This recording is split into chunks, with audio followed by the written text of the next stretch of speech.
Here we are, we're going to be doing a first time review and first impressions on setup for the Bushnell 6-person instant cabin tent. As the packaging promises, the setup was super simple. I would say to construct the shell of the tent, it did take about 60 seconds. Of course, getting the rain fly on and putting in all of the tent posts added about 10 to 15 minutes to that. I will post another video of that process as well. First impressions, the design on this tent is really intelligent for the most part. The rainfly / shading on this tent is exceptionally well constructed and thought out. You have a little porch or lanai area there that gives you that extra degree of shade, and will also, I'm sure, prove to be very nice in those heavy downpours that we sometimes get in this area. Alright, so let's go ahead and do a quick walk around on the outside. As you can see, lots of windows for ventilation. I purposefully put this tent up here for the first time just at about 10 or 11 o'clock. So, we got the sun just about at the top in the peak of the sky there to really test out the shade element associated with this tent.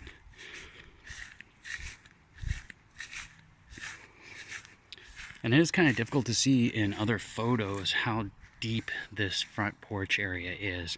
I think it's going to be great for stashing a couple chairs or gear, things of that nature. It gives you that little extra degree of privacy. Some other elements I noticed.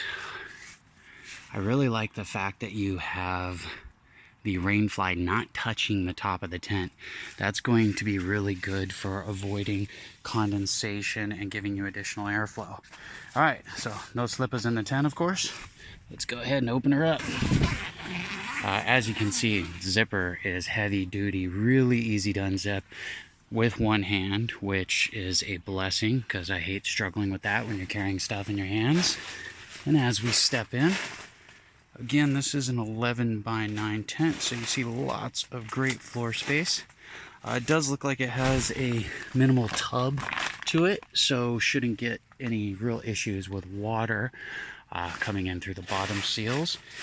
And I have gone ahead and placed a queen size bed in here to give you some idea of what the overall dimensions look like. Now, the queen size bed is pushed to the very corner, so in reality and true function, probably pull it out a little bit more like that when we're camping so that we don't have tent material flapping and smacking us in the face in the middle of the night. So this is a really interesting feature. This little vent area here can actually be utilized for an AC, evidently. I think that totally qualifies as glamping if you go to that extent, but hey, to each their own. The way I'm looking at this is that's going to be our kind of little doggy screen area. I'll probably roll that up so that they have a little bit more visibility. I'm sure they'll appreciate that.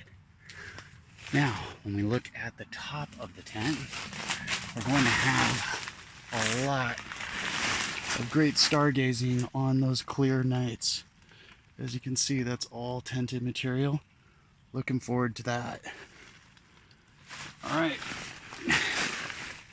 So now the only negative I can see thus far, and again, I haven't taken this tent out into the wild yet, so it hasn't been subject to any downpours or heavy winds for me to give a true opinion on. However, one thing I noted in some of the other video blogs on this is they did state that there was a problem with water seeping in at seams for your little storage cubbies that you typically have hanging on the walls inside the tents. Now, those storage cubbies are normally located right about here, so it's within easy reach. Instead of doing more waterproofing, it looks like their solution was to move the storage cubbies up high. So we've got one there and one there. So I'm not sure how practical that is. To me, that already seems like it's kind of a pain in the butt and a little on the ridiculous side. So I might jerry rig something to take care of that need. But other than that, gotta say the tent seems to be really well put together. I am 5'9" with the hat on, and you can see no problem standing up here. All the way to the edge I'd have to go in order for my head to hit the top. Ventilation is great. It's probably about 88 degrees out right now, and there's no trades. You can see the breeze is barely blowing outside. But I am staying cool in here, and we do have a little cloud cover, so that helps. So, all in all, first impressions of the Bushnell tent. One-handed zip up, keep them bugs out, back it up, beep, beep, beep, and that is the Bushnell 11x9 cabin series, instant cabin series tent. Aloha.